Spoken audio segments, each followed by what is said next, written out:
Good morning. I'm so happy to be with you here this morning. I think my mic's on this morning, so we're all good. I hope you enjoyed that piece of music by Nemo. He has a nonprofit called Empty Hands, and if you Google him on the internet, you'll find out that he had a very successful musical career and realized that the corporate approach to music really wasn't suiting him.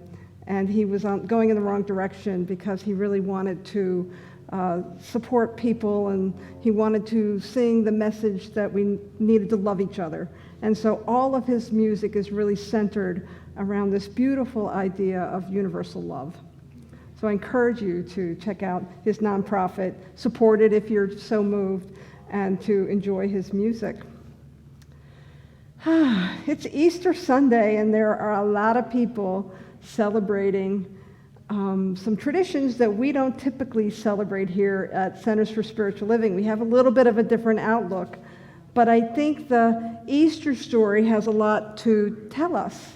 There's a lot of meaning and mysticism behind that Easter story that can really speak to the philosophy that we teach here. I have been taking some classes recently with Dr. Kathy Ann Lewis, and she's been working with Emma Curtis Hopkins, who was an 18th century transcendentalist who is often referred to as the teacher of teachers, for she taught the founders of such movements as Unity, of Universal Life, of the Centers for Spiritual Living, and so her teaching has a lot of depth and impact.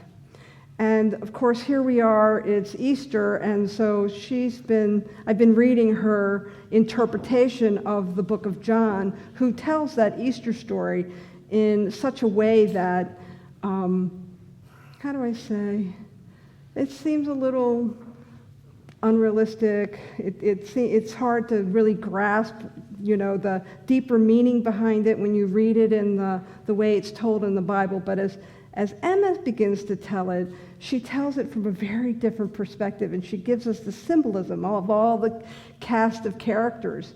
And so I thought we would look at it with a little bit more depth this morning.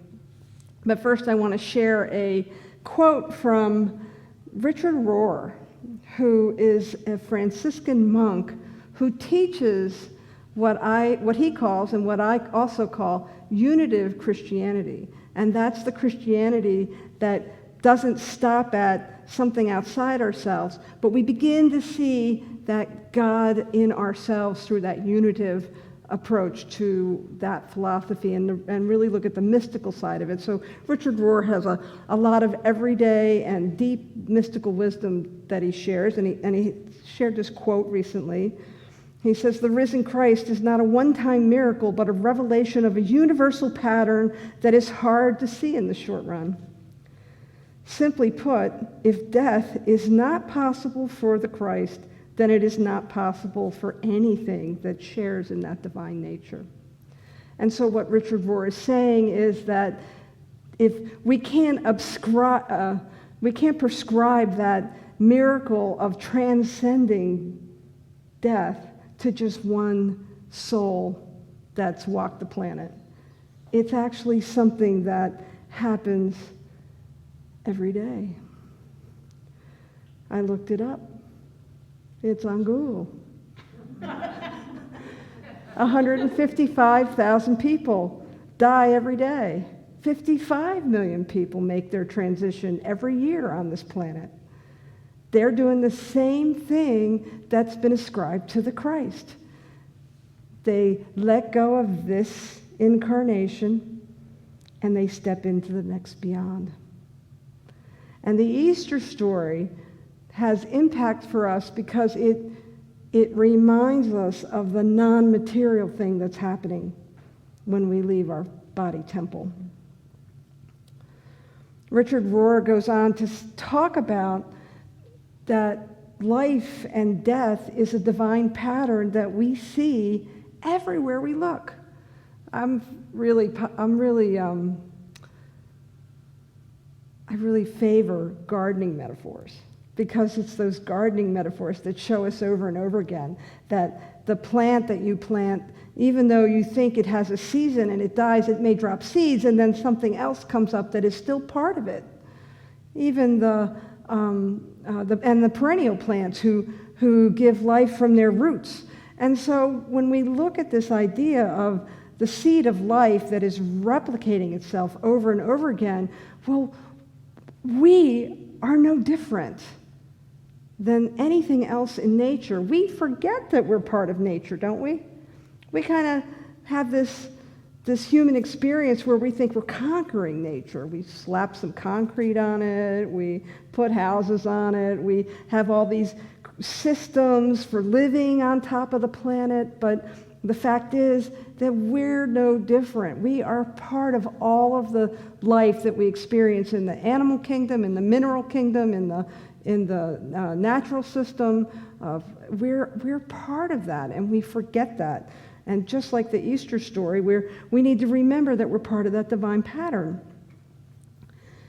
And so I think it's kind of like divine algebra, if you will, that if God is love, then we are love. If God is power, then we are power. If God is freedom, then we are freedom. We have to, anything that we can tribute to creation, to source, whatever it is that you call that thing that makes the grass grow, whatever we attribute to the mystery, we also have within ourselves. And this is what the Easter story is trying to tell us.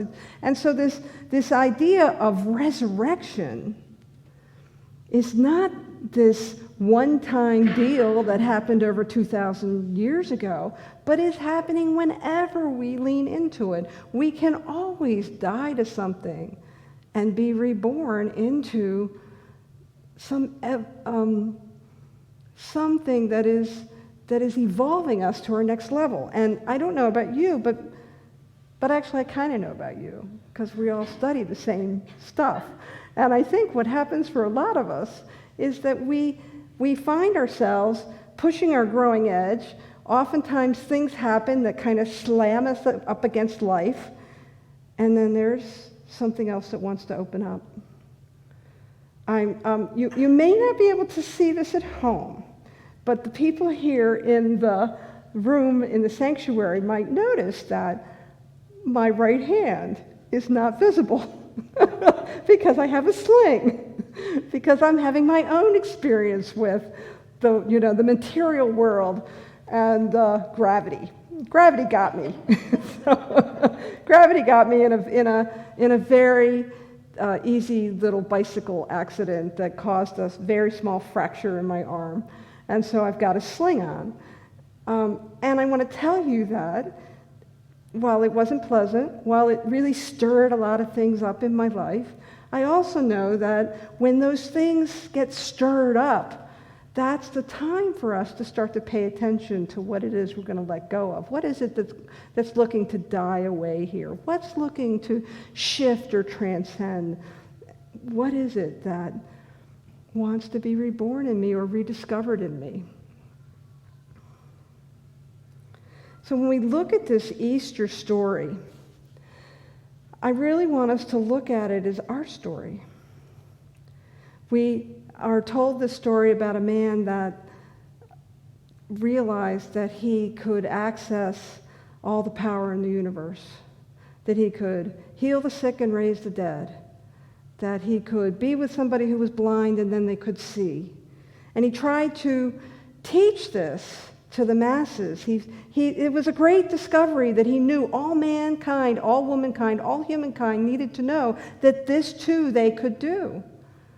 But at that time, in that region, instead of hearing this beautiful message that we're powerful, that there's a power within us that we can use to really transcend life and the seeming limitations, those individuals during that time decided to ascribe all of that as just his power.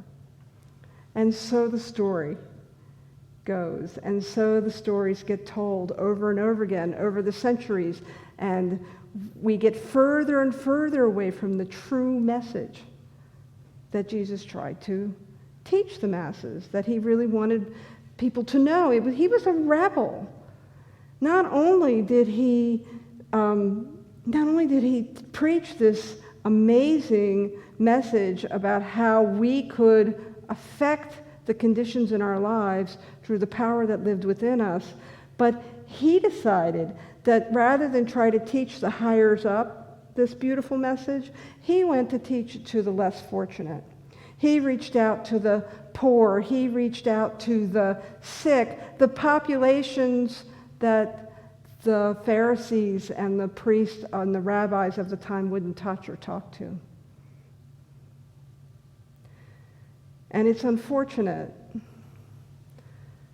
It was beautiful to see that display of love, that Jesus could look at a fellow human being and see their wholeness, regardless of the external circumstances that they found them in. And it is that and I believe the healing that really happened in the stories that were told in this Easter story, in this life of Jesus, I believe that the healing really happened because his love would transcend their limitation and they could see themselves as whole. Because that's kind of how it works when you work with a practitioner. We see you as whole. We see you without limit. We see you completely liberated and free. And we continue to see you that way until you can know it. And anybody who has practiced our philosophy for any period of time has watched that kind of transcendence happen in their own lives and in the lives of the people around them. But back in the day,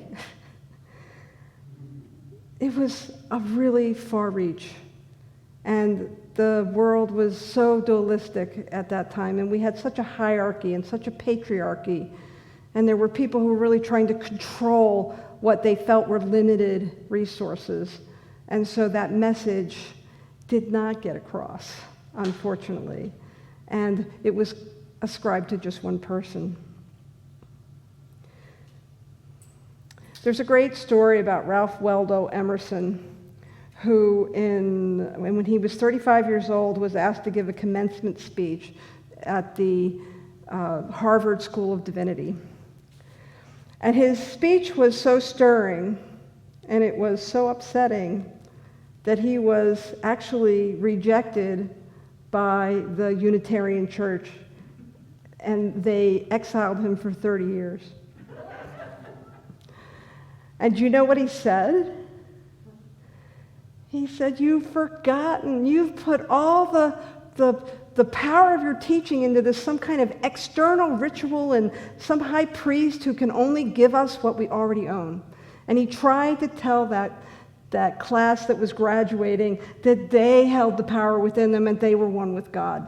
And he referred to the communion wafer as some cookie that you eat on Sunday, and he really caused quite a stir. But he was ahead of his time. And during that time, after that commencement speech, it actually marked quite a shift in the Unitarian movement.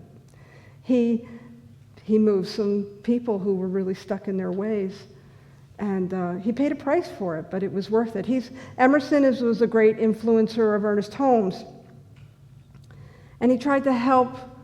He really wanted people to see that the power lived within them as opposed to outside of them. And that's what we teach here. And so if we go back to this Easter story, oftentimes people get lost in the crucifixion and forget about the resurrection. They forget about the transcendence. Because it's kind of like the news you watch every day, right? It's really easy to pay attention to the things that are happening in the world that feel like crucifixion, the limitations, the places where the world seems to be getting smaller or more difficult or more challenging or more complex. Well, that's the crucifixion. But what we don't realize is that we're being called to transcend that. And I don't mean transcend it like pretend it's not there. I mean to, like Jesus did, to look at the blind man and know that he could see. To look at the poor and know that they're not poor of soul. To see the homeless through the condition. What I know about the teaching of this story of Easter is that we are being encouraged to see beyond the mere effects and conditions, to not believe our eyes, and to trust and to build our faith that there's something else going on underneath all of this. We get attached to our jobs and our relationships and the way of life, our bank accounts, all of that stuff, and rightly so. You know, money in the bank helps put food in our belly. I understand that. But we can take care of ourselves, and we can hold those things lightly, and we can see through them to a bigger picture of what the true meaning of life is. I can teach you how to pray like Jesus. I can teach you how to do transformative prayer, but unless you learn to think and believe like Jesus, you won't necessarily have the same results as Jesus. It's really easy. It's not easy. When we experience hardship, when we lose a loved one, when we lose a job, when a relationship comes to pass, it's really easy to just see the loss. But the call when those things happen in our life, just like the crucifixion, the call is for us to see through them to what's on the other side. I have the benefit of completing just about 60 years on this planet this year. And what happens is the longer that I'm alive, the more I see those crucifixion experiences as gateways to something that is really wanting to blossom and open up in my life. And I think that being in community like this, we can reflect that to one another, because when you lose that job, it's really hard for you to see that. But I can reflect back to you that something is trying to blossom in your life. And then we can begin to pull our consciousness to a higher thought. And that's what Emma teaches, to have that highest thought, not to do a spiritual bypass, but to hold the highest idea so that we can transcend. Kathy Ann Lewis likes to say about prayer that technique without consciousness is just activity. Right? It's just activity. We're just doing stuff. It isn't until we can really imbue something with that highest thought that we begin to have that transcendent experience.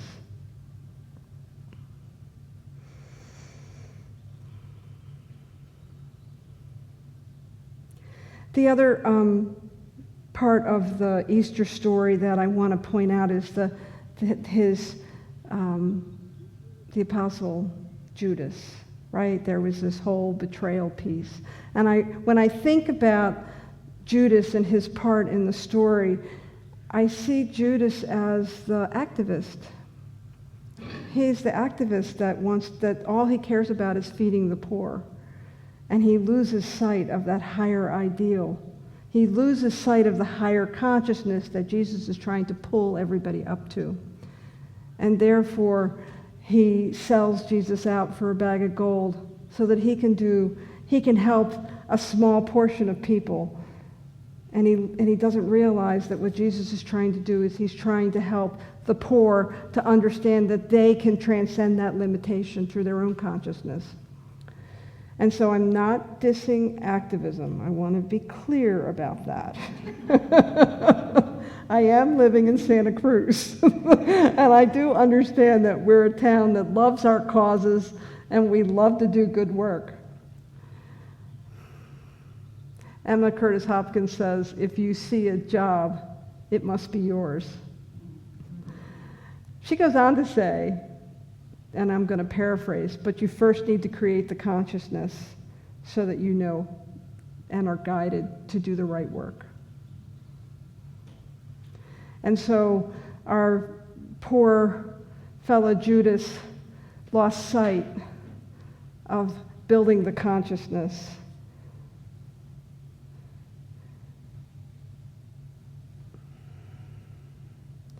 And so here we are on Easter Sunday, and we're looking at this idea of the crucifixion and the resurrection, and what I can say to you is that you can use this in your own life right now to think about those old ideas that are ready to die away. Those old ideas that you're ready to let go of. And it is through the letting go, it is through the releasing that we make space for the higher good. And it may not seem like that. If you're here today, or if you're watching on Facebook or YouTube or Zoom, and you're in one of those tight spots, it may not feel like letting go is the right thing to do. It may feel like the worst thing you could do. But I promise you that there's support that can be found in communities like this who can help you let go, who can help you surrender, so that you too can be resurrected and have that experience of transcendence. I've seen it happen over and over and over again. And you are no exception. You are no exception. There is a power within us. It is not outside of us. The outside things that we work with and create and experience, they're the byproduct of consciousness. They're the byproduct of our thinking. And so if you are having a little bit of a crucifixion experience, maybe there's something underneath that is wanting to be reborn in you. I know that we can do a lot of good just by going out and doing action out in the world. We can do a lot of good that way, but it's hard work. It's easy and grace-filled when we can remember to hold that highest thought about what it is we want to create, what it is we want to experience. When we can lift ourselves up to that, well, that's transcendence. That's the resurrection. And that's what you get to walk out if you're willing to raise your ideas and your thinking to its highest level. High consciousness creates high results. And it's beautiful work. Grace is the result of settling our faith so that the pure spirit sifting through it can move obstacles out of our way and create flow and ease so that we too can transcend and glorify our own lives and the lives around us. And that's the remembrance I wanted to bring forth about the Easter story. It isn't the story of one man. It's the story of every human being. So let's go ahead and pray. And let's remember that transcendence experience that is available to each one of us at any time that we're willing to surrender and accept it. So taking a deep breath.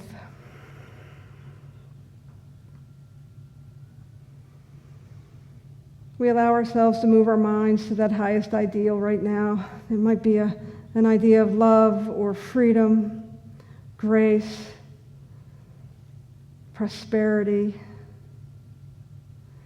wellness. We simply focus on that highest idea and we look up with our spiritual eyes, literally moving our gaze, even with our eyes closed, upward, so that we can hold this highest idea and allow it to be made manifest by means of us. For there is a method. Spirit is always moving into life. It is always downloading itself into humanity. And so I know for each one of us that we say yes to that beautiful download of freedom, of love, of beauty, of joy. And we allow ourselves to be completely united with that power and that presence that animates all life. And I claim right now an experience of resurrection and remembrance of our divinity, of that place within us that has never been harmed, healed, that never been harmed, hurt, or diminished. And I know that healing is our true nature, because the healing happens as we allow ourselves to reveal. And so for each one, I know that we connect with that highest within ourselves. And as it is revealed, I see healing. I see shift. I see power. A power that comes from within, not a power over, but a power with and a power through. And so I simply bless each one that has come here today to have their own transcendent experience. The crucifixion does not need to be lengthy. It can be a matter of simply changing our mind, of seeing things differently, and settling our faith and trusting that as we hold this highest thought, that there is a movement, a shift of circumstances, and we allow ourselves to be in the flow of love. And we see that love wherever we look, because it is the filter that we use through our highest idea that the world will come to meet us with. And so I know for each one that we hold that highest idea and we move forward with grace, with ease, and with power. And it is with a grateful heart that I speak this truth. And I know this highest good for each one, that indeed we have been resurrected, and we are transcending, and we are evolving, and life is good. We simply anchor this prayer in that same love and power and unitive experience that we started with by saying together, and so it is.